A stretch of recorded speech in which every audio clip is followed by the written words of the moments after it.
Hello दोस्तों, स्वागत है आज की एक नई वीडियो में। दोस्तों आज की इस वीडियो में हम लक्ष्य वेध परीक्षा का पार्ट 2 लेकर के आ गए हैं, क्योंकि पिछली वीडियो में हमने 10 नंबर श्लोक तक पूरा आपको अच्छे तरीके से एक्सप्लेन कर दिया था और आज की इस वीडियो में इस चैप्टर को फिनिश करने वाले हैं। तो यह वीडियो बहुत ज़्यादा इंपॉर्टेंट होने वाली है।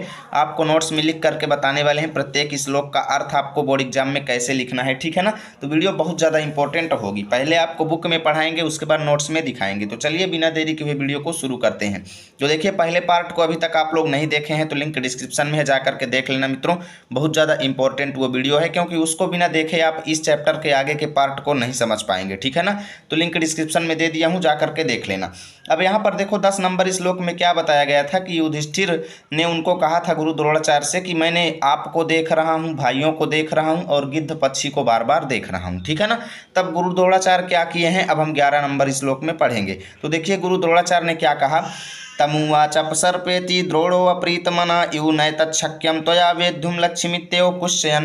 देखो, तम उवाच अपसर्पेति, इसका संधि विच्छेद करो, 3 शब्द मिलेगा। तम उवाच अपसर्पेति, तम का मतलब उन्हें, ठीक है ना। तम मतलब उसे, उवाच मतलब कहा, अपसर्पेति मतलब दूर हट जाओ। तो जब यहाँ पर पिछले श्लोक में यहाँ पर युधिष्ठिर ने गुरु द्रोणाचार्य से कहा कि मैं आपको देख रहा हूँ, अपने भाइयों को देख रहा हूँ, गिद्ध पक्षी को बार बार देख रहा हूँ, तो तम मतलब उसे, उवाच मतलब कहा, अपसर्पेति मतलब दूर हट जाओ, अपसर्पेति मतलब दूर हट जाओ। तो गुरु द्रोणाचार्य ने उनको क्या कहा, युधिष्ठिर जी को, कि तम मतलब उसे, उवाच मतलब कहा, अपसर्पेति मतलब दूर हट जाओ, द्रोणो अप्रीत मना इव, द्रोणो मतलब गुरु द्रोणाचार्य, अप्रीत मना मतलब अप्रसन्न मन से, इव मतलब से, ठीक है ना। गुरु द्रोणाचार्य अप्रसन्न मन से युधिष्ठिर को कहा दूर हट जाओ, ठीक है ना। गुरु द्रोणाचार्य ने क्या कहा, युधिष्ठिर को अप्रसन्न मन से यानी खुश ना हो करके कि तुम दूर हट जाओ। न तत्शक्यम त्वया वेद्युम लक्ष्मीत्येव कुश्यन, न एतत् शक्यम, ठीक है ना। इसका आप संधि विच्छेद करो, न तत्शक्यम, ठीक है ना। न एतत् शक्यम मतलब नहीं, एतत् मतलब यह, शक्यम मतलब हो सकता है, न मतलब नहीं, यह हो सकता है, त्वया मतलब तुम्हारे द्वारा, वेद्धुम मतलब वेधा, लक्ष्यम मतलब लक्ष्य, इति एव मतलब इस प्रकार, कुश्यन मतलब निंदा किया। उन्होंने निंदा करते हुए क्या कहा कि न एतत् शक्यम नहीं हो सकता है, त्वया मतलब तुम्हारे द्वारा, वेद्धुम मतलब वेधा, लक्ष्यम मतलब यह लक्ष्य, ठीक है ना। यानी कि यह लक्ष्य जो है ये तुम्हारे द्वारा वेधा नहीं जा सकता। गुरु द्रोणाचार्य ने क्या कहा, अप्रसन्न मन से क्या कहा युधिष्ठिर को कि तुम दूर हट जाओ, यह लक्ष्य जो है, लक्ष्यम मतलब लक्ष्य, वेद्धुम मतलब वेधा, न मतलब नहीं, एतत् शक्यम मतलब नहीं हो सकता, यानी कि त्वया मतलब तुम्हारे द्वारा, यानी कि हे युधिष्ठिर यह लक्ष्य तुम्हारे द्वारा वेधा नहीं जा सकता। इस प्रकार कह के उन्होंने उनकी यानी युधिष्ठिर की कुश्यन मतलब निंदा किया, ठीक है ना। तो अगर ये श्लोक आपके एग्जाम में आएगा तो कैसे लिखेंगे, तो देखो सबसे पहले एक शब्द लिख देंगे इधर का और लास्ट के शब्द लिख देंगे, जैसे नोट्स में मैं आपको दिखाता हूँ। यहाँ पर देख लो, तमु उवाच अपसर्पेति एक तरफ, कुश्यन दूसरी तरफ, ठीक है ना। संदर्भ देखिए, प्रस्तुत श्लोक हमारी पाठ्य पुस्तक संस्कृत में संकलित लक्ष्य वेध परीक्षा शीर्षक पाठ से अवतरित है। प्रसंग देखो, प्रस्तुत श्लोक में युधिष्ठिर को लक्ष्य वेध से विरत करने का वर्णन है। व्याख्या देखो क्या है, व्याख्या यहाँ पर समझ लो कैसे आपको लिखना है। तुम्हारे द्वारा यह लक्ष्य वेधा नहीं जा सकता। इस प्रकार युधिष्ठिर से कुछ नाराज होकर अप्रसन्न मन से द्रोणाचार्य ने उनसे दूर हट जाओ इस प्रकार कहा। तात्पर्य यह है कि युधिष्ठिर के लिए लक्ष्य वेध असंभव जानकर द्रोणाचार्य ने उनसे हट जाने के लिए कहा, यानी कि उन्होंने युधिष्ठिर को कुल मिला करके लक्ष्य वेधने के लिए, हटाने के लिए कहा, ठीक है ना। विरत होने का मतलब कि लक्ष्य वेध से हटाने के लिए उन्होंने कहा।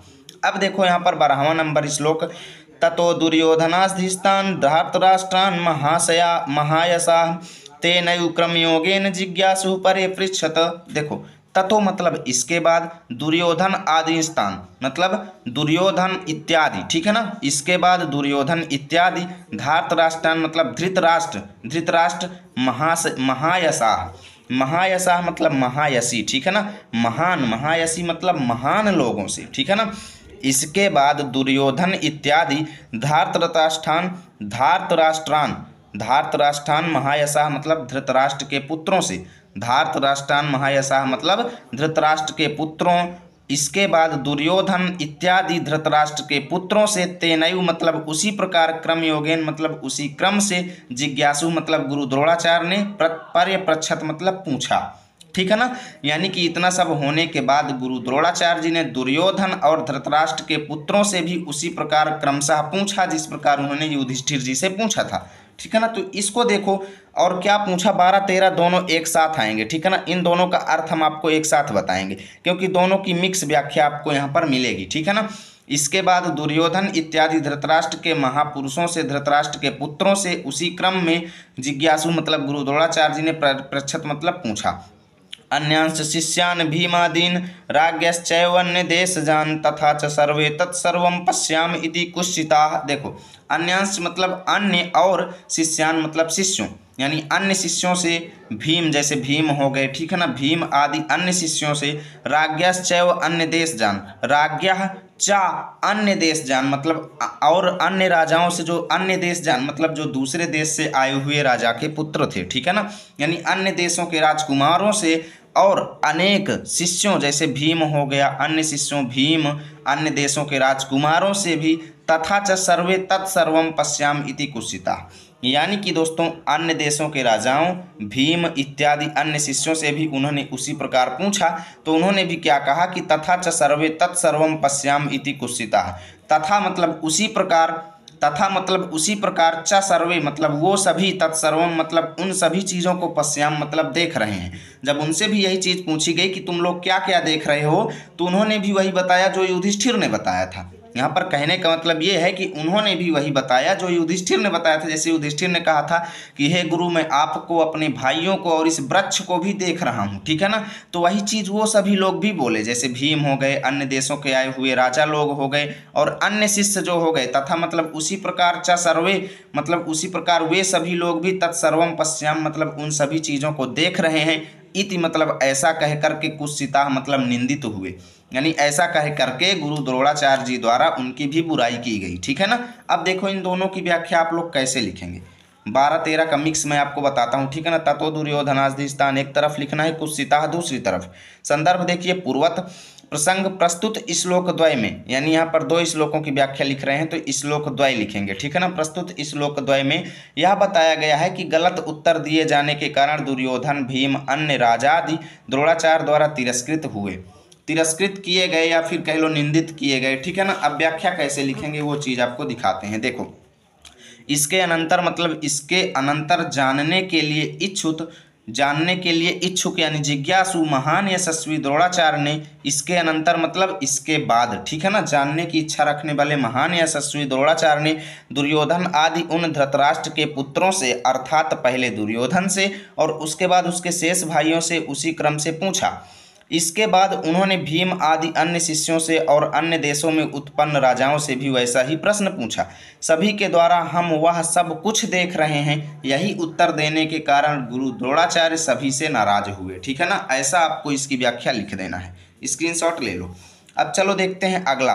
यहाँ पर देखो 12 और 13 दोनों की व्याख्या मैंने आपको एक्सप्लेन कर दिया है। अब देखो 14 नंबर, ततो धनंजयम द्रोणम स्मयमानो अभ्यभाषत त्वयेदानी प्रहर्तव्यम में तल्लक्ष्यम विलोक्यताम। ततो मतलब इसके बाद, धनंजय मतलब अर्जुन, धनंजय किसको कहा जाता है, अर्जुन को, द्रोणम मतलब गुरु द्रोणाचार्य, स्मयमानो अभ्यभाषत, स्मयमानो अभ्यभाषत मतलब प्रसन्न मन से, या कह लो मुस्कुराते हुए, अभ्यभाषत मतलब बोले। ठीक है ना। इसके बाद अर्जुन से गुरु द्रोणाचार्य मुस्कुराते हुए बोले। इस लाइन का अर्थ हुआ, इसके बाद अर्जुन से गुरु द्रोणाचार्य मुस्कुराते हुए बोले। समय मानो अव्यभाषत मतलब मुस्कुराते हुए बोले, अव्यभाषत मतलब बोले, समय मानो मतलब मुस्कुराते हुए। त्वये दानी प्रहर्तव्यम में तल्लक्ष्यम विलोक्यताम। त्वये दानी, त्वये इदानी मतलब तुम्हें अब, त्वये दानी मतलब तुम्हें अब, प्रहर्तव्यम मतलब प्रहार करना है, अब तुम्हें प्रहार करना है। एत लक्ष्यम विलोक्यताम, इस लक्ष्य को, विलोक्यताम मतलब देख लो, यानी कि हे अर्जुन अब तुम्हें प्रहार करना है, अब तुम्हारी बारी है, तुम इस लक्ष्य को देख लो। ठीक है ना। तो देखो इसकी व्याख्या कैसे लिखेंगे, तो आप लोग एक तरफ लिखेंगे ततो धनंजयम, दूसरी तरफ विलोक्यताम। संदर्भ रहेगा, पूर्वत प्रसंग रहेगा, प्रस्तुत श्लोक में द्रोणाचार्य अर्जुन से लक्ष्य संधान के लिए कह रहे हैं। ठीक है ना। व्याख्या देखो, इसके बाद मुस्कुराते हुए द्रोणाचार्य ने धनंजय अर्थात अर्जुन से कहा, अब तुम्हें प्रहार करना है, तुम इस लक्ष्य को देख लो। ऐसा आपको लिख देना है। ओके। अब देखो क्या हुआ आगे वाले श्लोक में देख लेते हैं। ठीक है ना। इस वाले में एवं मुक्तः सव्यसाची मंडलीकृत कारमुकः तस्थौ भाषम समुद्देश्य गुरुवाक्य प्रणोदितः। पीछे से अर्थ निकालो, ठीक है ना। गुरुवाक्य मतलब गुरु के कहने पर, प्रणोदित मतलब प्रेरित होकर, गुरु के कहने से प्रेरित होकर, ठीक है ना। एवं उक्ता मतलब इस प्रकार कहने पर। सव्यसाची किसको कहा जाता है? दोनों हाथ से धनुष चलाने वाले कौन थे? अर्जुन थे, ठीक है ना। यानी कि सव्यसाची अर्जुन की पर्यायवाची है। यानी गुरु के इस प्रकार कहने पर अर्जुन मंडलीकृत कारमुकः मतलब अपने धनुष को मंडलाकार बना लिए, ठीक है ना। मंडलाकार अपने धनुष को कर लिए। तस्थौ मतलब स्थित हुए, भाषम मतलब गिद्ध पक्षी को, समुद्देश्य मतलब निशाना करके। इसके बाद गुरु के वाक्य से प्रेरित होकर के अर्जुन अपने धनुष को मंडलाकार करके गिद्ध पक्षी को निशाना बना करके स्थित हुए, ठीक है ना। तस्थौ मतलब स्थित हुए। तो ये श्लोक आएगा तो आप लोगों को कैसे लिखना है? देखो, एक तरफ आपको एवं मुक्ता लिख देना है, दूसरी तरफ गुरु वाक्य प्रणोदितः संदर्भ पूर्वत, जो पिछले वाले में बताया हूँ सेम लिख लेना। प्रसंग देखो, प्रस्तुत श्लोक में लक्ष्य वेध के लिए अर्जुन को तैयार होने का वर्णन है। व्याख्या देखो, गुरु द्रोणाचार्य के द्वारा इस प्रकार आदेश देने पर गुरु के कथन से प्रेरित हुए धनुष को मंडलाकार बनाए हुए अर्थात धनुष को ताने हुए दाहिने और बाएं दोनों हाथों से धनुष पर बाण चलाने में सिद्ध हस्त अर्जुन गिद्ध पक्षी को लक्ष्य करके अर्थात निशाना साधकर खड़े हो गए। ऐसे आपको व्याख्या लिखना है, स्क्रीनशॉट ले लो, ठीक है ना। चलो देखते हैं अब श्लोक नंबर 16। श्लोक नंबर 16 आप लोग देख सकते हो, ठीक है ना। मुहूर्तादिव तम द्रोणस्थयो समभाषत पश्यस्येनम स्थितम भाषम द्रुमम मामपि चार्जुनम। मुहूर्तात इव, इसका आप लोग संधि विच्छेद करें तो मुहूर्तात इव मतलब थोड़ी देर बाद ही, तम मतलब उनसे यानी अर्जुन से, द्रोणस्थयो मतलब गुरु द्रोणाचार्य ने, समभाषत एव संभाषत मतलब इस प्रकार कहा, यानी थोड़ी देर बाद ही अर्जुन से गुरु द्रोणाचार्य ने इस प्रकार कहा। पहली लाइन का अर्थ हुआ, क्या कहा? पश्यस्येनम स्थितम भाषम द्रुमम मामपि चार्जुनम। क्या कहते हैं कि हे अर्जुन, पश्यस्येनम देख रहे हो, एनम मतलब यहाँ पर, स्थित मतलब स्थित, भाषम मतलब गिद्ध को, द्रुमम मतलब वृक्ष को, मामपि मतलब मुझे, आपि चार्जुनम, चार्जुन मतलब क्या? अर्जुन, यहाँ से अर्जुन निकलता है, अर्जुन क्या तुम यहाँ पर स्थित गिद्ध को, द्रुमम मतलब वृक्ष को, और मुझे देख रहे हो? चा मतलब और, कि हे अर्जुन क्या तुम यहाँ पर स्थित, पश्यस्येनम मतलब देख रहे हो, एनम मतलब यहाँ पर स्थित, भाषम मतलब गिद्ध को, द्रुमम मतलब वृक्ष को, मामक मतलब मुझे भी, क्या तुम यहाँ पर स्थित वृक्ष को, गिद्ध को और मुझे भी देख रहे हो? तो देखो, इसकी व्याख्या आप लोग कैसे लिखेंगे वो चीज़ आपको बता देते हैं, ठीक है ना। यहाँ पर देखो, एक तरफ लिख देना मुहूर्तादिव, दूसरी तरफ मामपि चार्जुनम। संदर्भ रहेगा पूर्वत। प्रसंग देखिए, प्रस्तुत श्लोक में आचार्य द्रोण द्वारा अर्जुन से प्रश्न पूछे जाने का वर्णन है। व्याख्या देखो, थोड़ी देर में ही द्रोणाचार्य ने अर्जुन से उसी प्रकार प्रश्न किया, यानी कुछ देर में गुरु द्रोणाचार्य ने अर्जुन से उस प्रकार प्रश्न किया कि हे अर्जुन, तुम पेड़ की चोटी पर स्थित इस गिद्ध को, वृक्ष को और मुझे भी देख रहे हो, ठीक है ना। अब देखिए अर्जुन क्या जवाब देंगे वो अगले श्लोक में देखना, श्लोक नंबर 17 में, ठीक है ना। पश्याम्येकं भासम इति द्रोणम पार्थो अव्यभासत न तु वृक्षम भवंतम वा पश्याम इति च भारत। देखो, ठीक है ना, पश्यामि एकम। अब अर्जुन क्या कहते हैं? पश्यामि एकम भासम इति, पश्यामि मतलब देख रहा हूँ, एकम मतलब एक, भासम इति मतलब गिद्ध को, यानी कि मैं केवल एक गिद्ध को देख रहा हूँ, इति मतलब ऐसा, द्रोणम मतलब गुरु द्रोणाचार्य से, पार्थो मतलब अर्जुन, पार्थ किसका पर्यायवाची है? अर्जुन का, ठीक है ना। धनंजय, पार्थ, सव्यसाची ये सब अर्जुन के पर्यायवाची हैं। इसके बाद अर्जुन ने क्या कहा? मैं केवल एक गिद्ध को देख रहा हूँ, गुरु द्रोणाचार्य से, पार्थ मतलब अर्जुन ने अव्यभाषत मतलब इस प्रकार कहा, ठीक है ना। न तो वृक्षम भवंतम व पश्याम इति च भारत, ना तो वृक्ष को देख रहा हूँ, ना आपको देख रहा हूँ, और पश्याम इति च भारत, भारत मतलब यहाँ पर भारत किसको कहा गया? भरतवंश में श्रेष्ठ, भरतवंश में श्रेष्ठ अर्जुन को, ठीक है ना। तो अर्जुन ने क्या कहा कि ना तो मैं वृक्ष को देख रहा हूँ, ना आपको देख रहा हूँ, और ना किसी को देख रहा हूँ, ठीक है ना। पश्याम इति मतलब देख रहा हूँ, इति मतलब ऐसा कहा उन्होंने, ठीक है ना, कि ना तो वृक्ष को देख रहा हूँ, ना आपको देख रहा हूँ, ना किसी को देख रहा हूँ, उन्होंने ऐसा कहा। तो अगर ये श्लोक आएगा तो कैसे लिखना है वो चीज़ चलो बताते हैं भाई। एक तरफ आपको लिख देना है पश्यामेकम, उसके बाद न च भारत, ठीक है ना। संदर्भ पूर्वत प्रसंग, प्रस्तुत श्लोक में अर्जुन द्वारा उत्तर दिए जाने का वर्णन है। व्याख्या, भरतवंशी अर्जुन ने भरतवंशी अर्जुन ने, यानी भरतवंश में श्रेष्ठ भरतवंशी अर्जुन ने, मैं केवल एक गिद्ध को देख रहा हूँ, मैं ना तो वृक्ष को अथवा ना आपको देख रहा हूँ, ऐसा देख रहा हूँ। ठीक है ना, यानी कि ना आपको देख रहा हूँ, ऐसा द्रोण से उन्होंने कहा। गुरु द्रोणाचार्य से अर्जुन ने कहा कि मैं केवल एक गिद्ध को देख रहा हूँ, ना तो आपको देख रहा हूँ, ना वृक्ष को देख रहा हूँ। अब देखो भैया 18 नंबर श्लोक में क्या होता है। ततः प्रीतमना द्रोणो मुहूर्तादि तम पुनः प्रत्यभासत दुर्धुषु पांडवानां महारथम। देखो तथा मतलब इसके बाद, प्रीतिमना मतलब प्रसन्न मन से, गुरु द्रोणाचार्य, मुहूर्तात मतलब थोड़ी देर बाद, तम मतलब अर्जुन से, पुनः मतलब फिर से, प्रत्यभासत मतलब बोले, दुर्धुषु मतलब जो किसी के वश में मुश्किल से हो सके, यानी जिसे ना दबाया जा सके। दुर्धुषु मतलब जो अपने आप में सर्वश्रेष्ठ है, बलशाली है, जिसे नहीं दबाया जा सकता, जो महान है। पांडवा नाम मतलब पांडवों से, महारथम पांडवों में महारथम महारथी, पांडवा नाम मतलब पांडवों में, महारथम मतलब महारथी।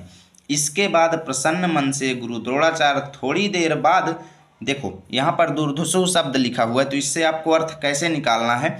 इसके बाद, तथा मतलब इसके बाद, दुर्धुषु मतलब कभी न दबने वाले, ठीक है ना, किसी के द्वारा न दबने वाले। प्रीति मन मतलब गुरु द्रोणाचार्य प्रसन्न मन से थोड़ी देर बाद, तम मतलब अर्जुन से, पुनः पांडवों में महारथी अर्जुन से फिर से बोले, पुनः मतलब फिर से, प्रत्यभाषक मतलब बोले। ठीक है ना, देखो ध्यान से समझो। इसके बाद किसी के द्वारा वश में ना किए जा सकने वाले गुरु द्रोणाचार्य प्रसन्न मन से थोड़ी देर बाद पांडवों में महारथी अर्जुन से पुनः यानी फिर से बोले। ठीक है ना, तो इसकी व्याख्या कैसे लिखेंगे वो चीज़ भी चलो आपको दिखा देते हैं। एक तरफ तथा प्रीतमना, दूसरी तरफ महारथम। संदर्भ पूर्वत रहेगा, प्रसंग रहेगा। प्रस्तुत श्लोक में द्रोणाचार्य द्वारा अर्जुन से पुनः कुछ पूछने का वर्णन है, यानी फिर से कुछ पूछने का वर्णन है। व्याख्या देखो। इसके बाद प्रसन्न मन वाले और किसी से न दबने वाले द्रोणाचार्य ने थोड़ी देर बाद ही पांडवों में महान योद्धा उस अर्जुन से पुनः कहा। क्या कहा वो नेक्स्ट श्लोक में देखेंगे। ठीक है ना, देखो अगला देखो 19वां नंबर।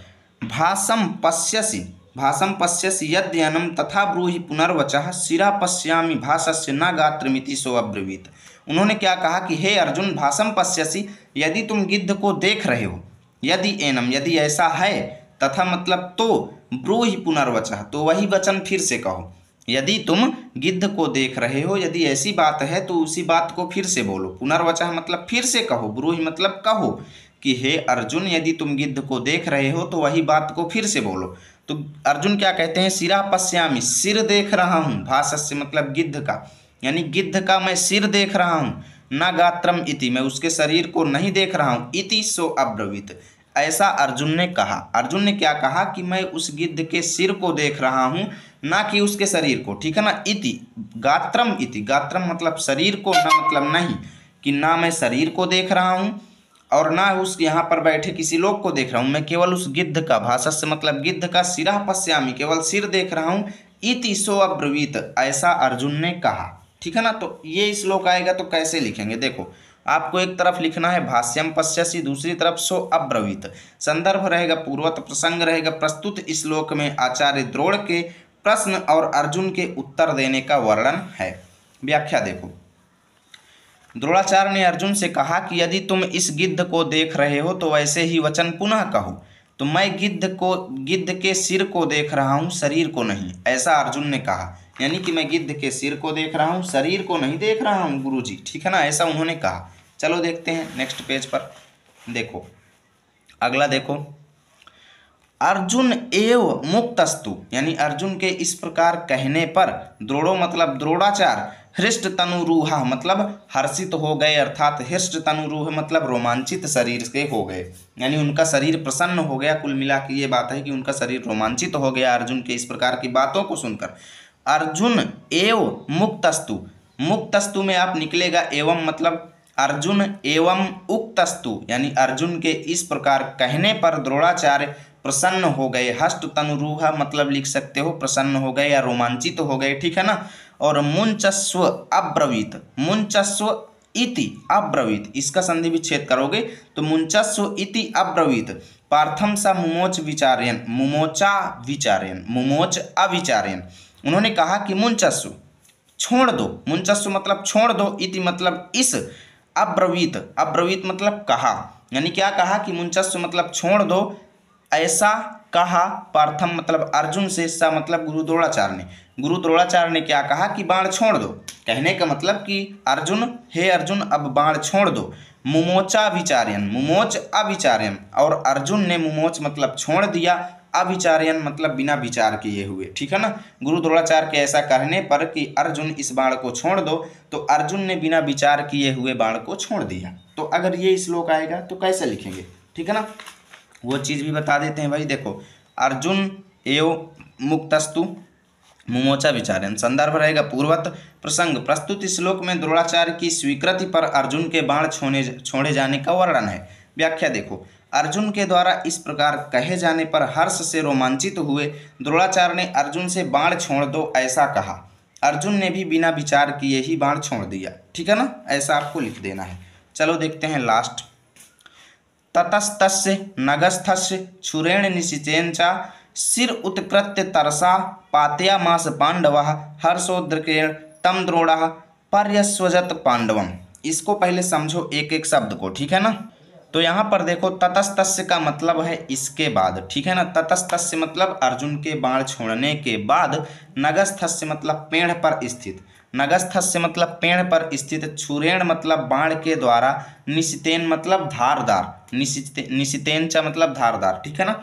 निशितेन मतलब धारदार, छुरेण मतलब बाण के द्वारा, नगस्थस्य मतलब वृक्ष पर स्थित, ततस्तस्य मतलब इसके बाद, इसके बाद धारदार बाण के द्वारा पेड़ पर स्थित गिद्ध पक्षी का सिर जो है उत्कृत्य मतलब काट कर, उत्कृत्य मतलब काट कर, तरसा मतलब शीघ्रता पूर्वक, पातयामास माने गिरा दिया, पांडव मतलब अर्जुन ने, पांडव मतलब पांडु के पुत्र अर्थात अर्जुन। ठीक है ना। तो देखो, इसके बाद शीघ्रता पूर्वक, यहाँ से अर्थ निकालो, इसके बाद शीघ्रता पूर्वक धारदार बाण से अर्जुन ने वृक्ष पर स्थित गिद्ध का सिर काटकर पातयामास मतलब गिरा दिया। ठीक है ना। अब देखो, हर्षोद्रेकेण तम द्रोणः पर्यस्वजत पांडवम। हर्षोद्रेकेण मतलब प्रसन्नता के अधिकता से, यानी प्रसन्नता की अधिकता से, यानी बहुत ज़्यादा प्रसन्न थे गुरु द्रोणाचार्य, यानी कि प्रसन्नता की अधिकता से, तम मतलब उनको, गुरु द्रोणाचार्य ने, पर्यस्वजत मतलब गले से लगा लिया या हृदय से लगा लिया। ठीक है ना, हृदय से लगा लिया। पर्यस्वजत पांडवम, पांडवम मतलब अर्जुन को, इसके बाद अधिकता से, प्रसन्नता की अधिकता से अर्जुन को गुरु द्रोणाचार्य ने हृदय से लगा लिया। तो इसकी व्याख्या कैसे लिखेंगे, देखो, एक तरफ आप लोग लिख देंगे ततस्तस्य नगस्थस्य, दूसरी तरफ पांडवम। संदर्भ रहेगा पूर्वत प्रसंग। प्रस्तुत श्लोक में अर्जुन द्वारा लक्ष्य भेद में सफल होने का वर्णन है, यानी लक्ष्य भेद में उन्होंने सफल हो गए। ठीक है ना। व्याख्या देखो, इसके बाद पांडु के पुत्र अर्जुन ने वृक्ष की चोटी पर स्थित उस गिद्ध पक्षी को सिर तीक्ष्ण बाण से काटकर वेग से भूमि पर गिरा दिया। द्रोणाचार्य ने अत्यधिक प्रसन्नता से उस अर्जुन को गले लगा लिया। ठीक है ना। और यहाँ से हमने आपका चैप्टर फिनिश कर दिया। उम्मीद करता हूँ वीडियो अच्छी लगी होगी। प्लीज़ वीडियो को लाइक और शेयर जरूर करें। नेक्स्ट चैप्टर की भी हमने इसी प्रकार की वीडियो बना दिया है, लिंक डिस्क्रिप्शन में दिए हैं, जा करके देख लेना। बहुत ही कम समय में पूरा चैप्टर आपको लिख करके बताए हैं, तो काफ़ी ज़्यादा मेहनत पड़ी है, इसलिए वीडियो को लाइक और शेयर जरूर कीजिएगा। मिलेंगे आपके साथ नए वीडियो में तीसरे चैप्टर को लेकर।